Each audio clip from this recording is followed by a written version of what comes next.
Welcome everybody. In this video I'm going to unbox a Hawke Vantage 4x32 adjustable objective with mil-dot reticle. The MSRP is 145 Canadian dollars, but I got it for 115 on Airgun Source Canada. And I know the brothers from the south can get it way cheaper than that. Two features I wanted on this scope is the mil-dot reticle and the adjustable objective. And I kinda regret not waiting to get a 3x9 by not sure. But I need more scopes anyway, and this one will be perfect for the backyard plinking I want to do with it. In the box you will find a lens cloth, a lens covers, instruction manual, and the box itself. The 32mm objective can focus down to 5 yards and go up to infinity. The adjustment is pretty stiff and I don't think it will move by itself. I don't know if this will change with time. The fast focus eyepiece is pretty stiff to move around to and seems to have a great range of adjustment. By the way, they say it's a 3.5-inch eye relief, which is 89mm for something they call a low profile turret style. I was impressed by the thread length. I believe this is what they call the knurled post grip power selector, but I might be wrong. So very nice audible and feeling clicks. And this is the type of turret where you don't need some tools like your keys and scratch everything up on the range. So that's pretty good.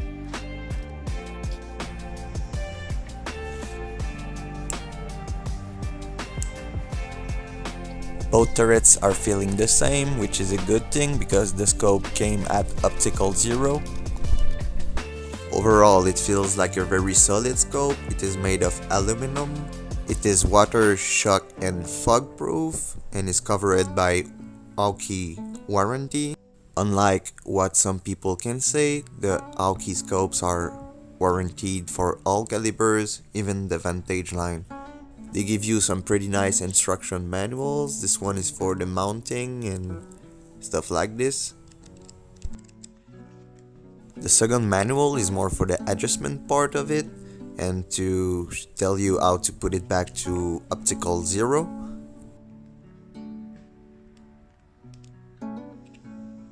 It is pretty much impossible for me to show the reticle, but it is a mil-dot reticle with MOA adjustments, so that's what it is.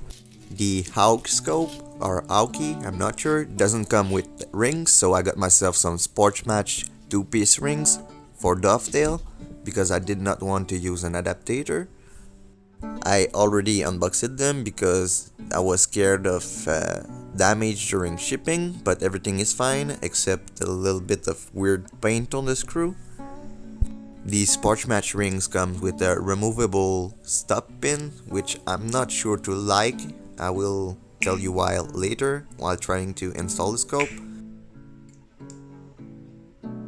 One thing that is on my wish list is a torque wrench for sure.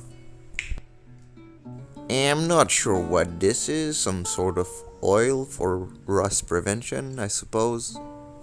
I've went with a 2-piece mount to be able to use this scope on my 1377. Overall, they look like very solid mount, and I really like the 2-screw setup with the little washer. So now, let's try to put it on. I wanted to try a brake barrel on my 7 rest, and let's just say it is not working out too great. It is really hard to put it back in the same position as it was before, which can change the point of impact by a lot. But I'm not sure accuracy is related to the 7 rests. I think I might have ruined it by doing the chamfer, but there's a lot more testing to be done. This is why I shot it before zeroing the scope to make sure the scope was not the problem and the rifle was still shooting and it is not shooting great. Now it's time to mount it on my Remington Express Hunter .177, the unit for Canadian market, even if nobody cares. The scope stop pin gave me a hard time because if you put it before you put the mount on the gun, it will not work. But this is bringing to me another question. When I will want to remove this mount, will the scope pin be jamming the rifle and prevent the whole mount to be taken off? I hope not, because this could be a big problem. I prefer this type of scope pin when you can unscrew them and screw them in, because you can adjust and there's no way of the pin getting jammed in your rifle. So that's pretty much the only thing I don't like about these Sportsmatch rings with the stop pin. Always tighten your mounts in a cross pattern to make sure they are properly installed. The rear mount will not be able to move anyway, so you can secure it and torque it to factory specs, which are stated on the Sportsmatch box, but you want the front mount to be able to move to adjust for eye relief. I did not like the fact the Sportsmatch logo was in the front, so I swip and swap it so to make it look better. I'm not sure that's a good idea, but I don't think it will really matter if the scope rings are really matching, like they say in the name, sports matching. To level my scope, I will use my 7 rest to make it somewhat straight. I'm looking at the level with the plumb line crossing each other, trying to make it as straight as possible while holding it in my hands and resting it on the rest. When everything looks straight, simply tighten everything in a cross pattern and make sure it will not move ever again, because it is a pain in the boop. You can always use some not too powerful Loctite, but I never did because I always forget, and I know this scope will probably not belong on this gun simply by looking at the results I got shooting it with open sights. I do think I ruined it.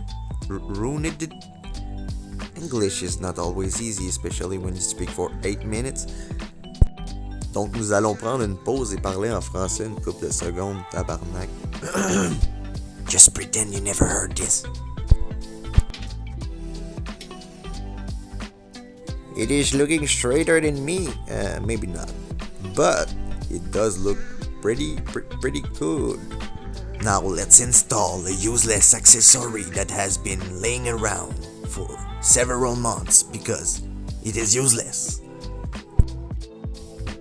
Don't get me wrong, maybe a scope level might be something good for some field target shooting, but the quality of this one is not great, and adjusting it to be leveled is pretty much impossible.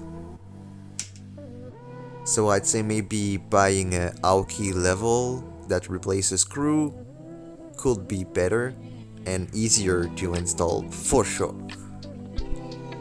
The only reason I'm installing it is because it will look fancy, and I like fancy stuff. And also because I paid for it and I'm not using it and I feel like I'm wasting money. So tell me what you guys think of accessories like this bubble level for scopes, and what you think about Hawke scopes, and what is your favorite scope. Yet I do think this is my best scope, having only cheaper rimfire Tasco scopes, and the rings does seem to line up pretty good because I've seen a lot worse even from 22 feet indoors. The scope will have plenty of adjustments to make up for this. But that's it for today. As always, thanks for watching and subscribe for more.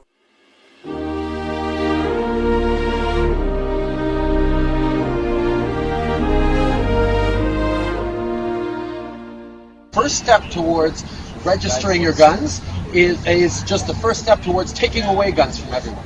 That's never going to happen because here in Canada we have a culture that has grown up with guns and it respects the need